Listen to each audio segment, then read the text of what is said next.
Okay, here we are at the end of the first days of the two-day event here in Manchester. We're going to take a look around the dealer room now that everything's died down, and we'll show you what goes on at a typical QL show.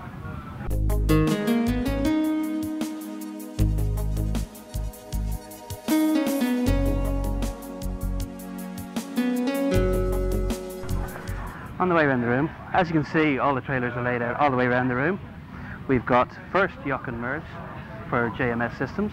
We've got the Q60 boys down in the corner selling the Q60, Q40. We've got Dilwyn Jones of the Dilwyn Jones PD library.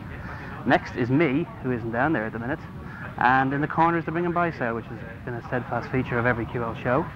Next is Tony Fershman and Roy Wood, collectively of TF Services and Q Branch. And on the top here, the diehards of Quanta. Okay, here we are, we're in the dealer room, and over to my side here is Jochen Mertz of JMS. He's the diehard Pointer Environment trader. As you can see, he's dealing with a customer at the moment. Collectively, he does most of the Pointer Environment software. As you can see, he's got all his wares, the CD-ROMs, CD rewriters, very cheap prices, and most of the Pointer Environment software is available from him. As we move down through the room, we've got the Q60 boys in the corner. They're selling the Q60, which is the fastest QL alternative. It's based on a new board with a Motorola 68060 chip, which gives it the fastest QL compatible hardware currently available. Down there is Derek Stewart and D&D Systems. And as we move down through the room, you'll see the rest of the as you see, it's still quite busy, despite being after 5 o'clock. We've got Dilwyn Jones next to them, down this side. Dilwyn is selling his PD library, and collectively also most of the discs I sell for QCelt. QCelt Computing is next door, and all my wares are out there. And Dilwyn is, as you see, serving a customer at the moment. He sells mainly the line design disc, the Dilwyn Jones bargain bundle, the emulators disc, and he's got a new product at the moment, which is the QL documentation disc, which only took place last night and got invented. It's basically all the QL documentation available in one source on a CD-ROM. Bill Richardson has taken up the center part here, as you can see. Bill isn't there at the moment, but he deals mainly in Z88 products. As you can see, he's got his Z88 laid out with all his software and a pile of ED discs and ED drives. Bill also has the last remaining stocks of brand new Sinclair QLs, boxed, as you can see here. Brand new, complete and okay, and very hard to get. Okay, next is more of the bring and buy, which is just down here. This is basically where all the QL users that come over a show over the day can leave all their unwanted bits and pieces, and if anybody's willing to take it off their hands, they can get it for next to nothing. As you can see, still quite a lot left here, but of course we are in the middle of a two-day show, so a lot of that could go tomorrow. More people are expected tomorrow, obviously, because it's in the middle of the AGM, and that's to take place tomorrow afternoon. As we move down through the room, you'll see that we have, as I said earlier, Dilwyn Jones's table. As you can see, he's dealing with a customer at the moment. Dilwyn has a lot of second-hand hardware on display, as well as all his CDs, which he mainly deals in. The main part of Dilwyn's job is basically the PD library, which he started up to fill a void. For a long time there wasn't a PD library available to QL users, and Dilwyn started up to fill a void a few months ago, a couple of shows ago. With the decline of the CubeSoft PD library and the Steve Johnson PD library, Dilwyn decided to take up the mantle and become the main supplier of PD software for the QLs. Next is my stand. Fortunately, I'm not there at the moment, which basically does more or less the same sort of products in conjunction with Dilwyn. As you can see, all the CDs are laid out there, and a few other bits and pieces, such as wireless mice, a bit of second-hand software, and some older cables and stuff that may find difficult to get.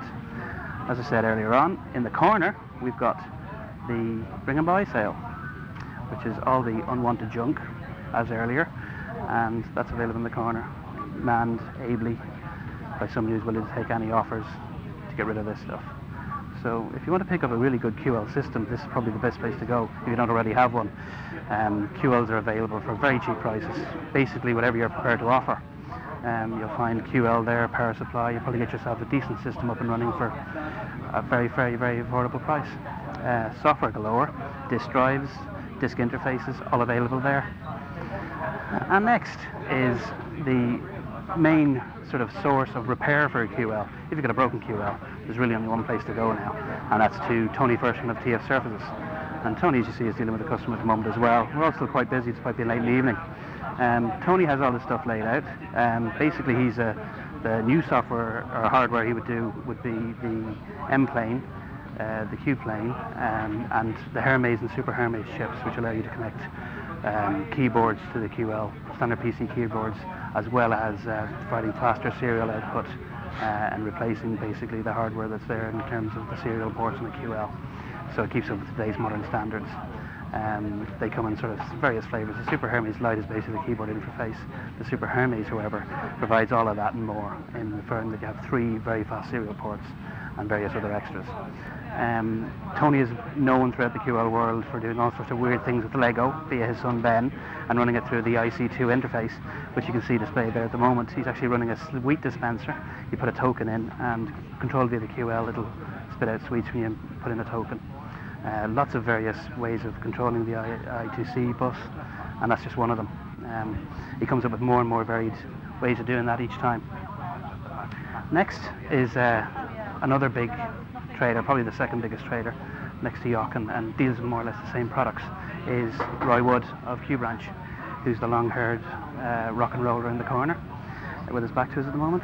And Roy has all his wares out on the table, and as you can see at the moment, not too busy there at Roy's stall, but as I said, it's the end of the day and people are winding down. So that's about it. Apart from the boys we can't leave out, is the Quanta stand, which is just up here. The boys in Quanta obviously are the main men for the membership of Quanta. I mean, without Quanta, the QL would cease to exist a long time ago. It's basically why we're all here. They sponsor the cost involved in putting on the shows, actually the AGM. You can also update your membership, you can become a member, and they also sell bits and pieces from time to time. You'll find very often that if Quanta have a supply of money, they'll buy software where it's warranted, and they'll also fund the production of software if they think it's going to be profitable for them or of use to the QL community. We've got a couple of people that are actually leaving the Quanta committee this year after many years of service, and we may be able to talk to them a little later on in the show. Well, that's about it. That's everybody we've covered. We hope you've enjoyed a little tour around the room, and you'll join us for more soon.